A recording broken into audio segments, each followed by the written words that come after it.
Packers make a shocking move. And with that move, how does that affect what they're going to do in this year's draft? I'm going to break that down in this video.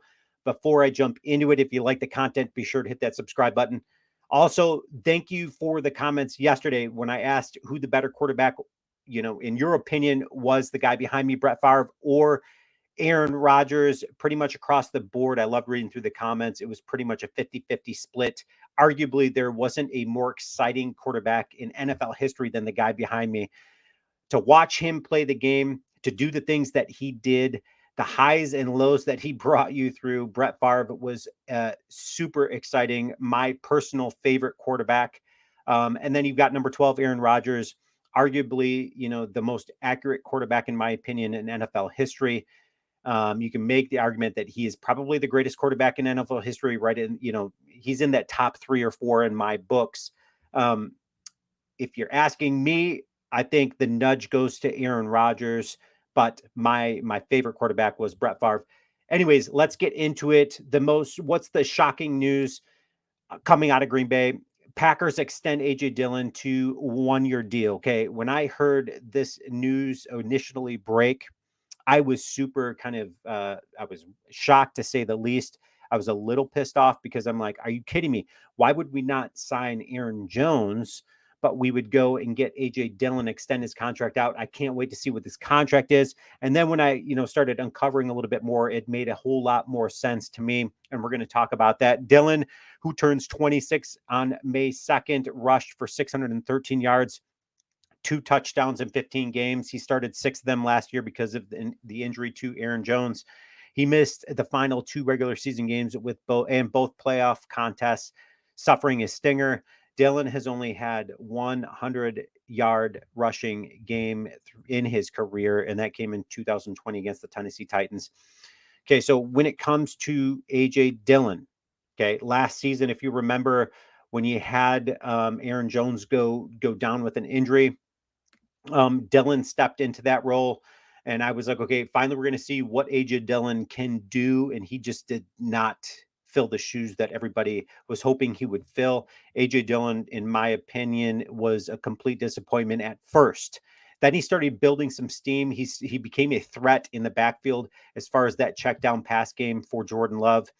So AJ Dillon all of a sudden, started building some steam and momentum, and he was looking good, in my opinion. And then Aaron Jones came back, and he was still looking good, but they were sharing the load. And then he goes out, and Aaron Jones just absolutely just went on some sort of tear at the end of the season because of his fresh legs, because he missed those 6 games previous. So when it comes to AJ Dillon, this is an extremely low risk move by the Packers.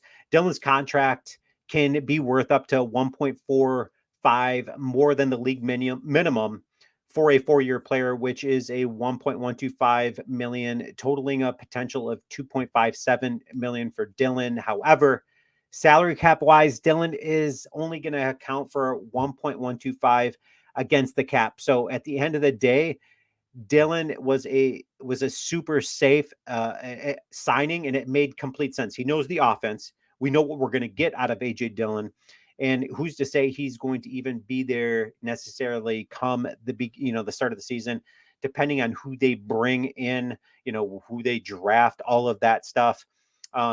We knew one thing. We knew that the Packers were going to go out and they were going to have to get that veteran type presence there to kind of share the load with Josh Jacobs, because we don't know what Emmanuel has. Emmanuel, obviously, Wilson has that breakout speed, that breakout potential. AJ Dillon is probably going to be that number 2 back, depending on who they go after in the draft. So that leads to the question of how does this affect the draft? And that was my first initial thought when this came out, of like, are you kidding me? So we're going to be, leaning into AJ Dillon and not looking to the draft. But the more you think about it, the more that, you start uncovering some things that obviously the Packers are going to be, looking to a running back in the draft, and it's going to be within those first 5 picks. In my opinion, I think the Packers are certainly going to be still addressing the need for the running back position in Green Bay to help share that load. because we know what we have in AJ Dillon. I don't know if it's sexy enough that to be like, okay, we've got our guy, our number 2 guy there. So I think the Packers are going to be certainly looking to the draft. Couple of the guys that the Packers have been on the Packers board, Trey Benson out of Florida State. We've talked about this guy.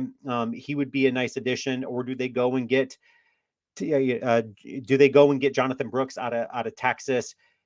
I personally like this dude. He kind of reminds me of Aaron Jones a little bit. And then he got Blake Corum out of Michigan.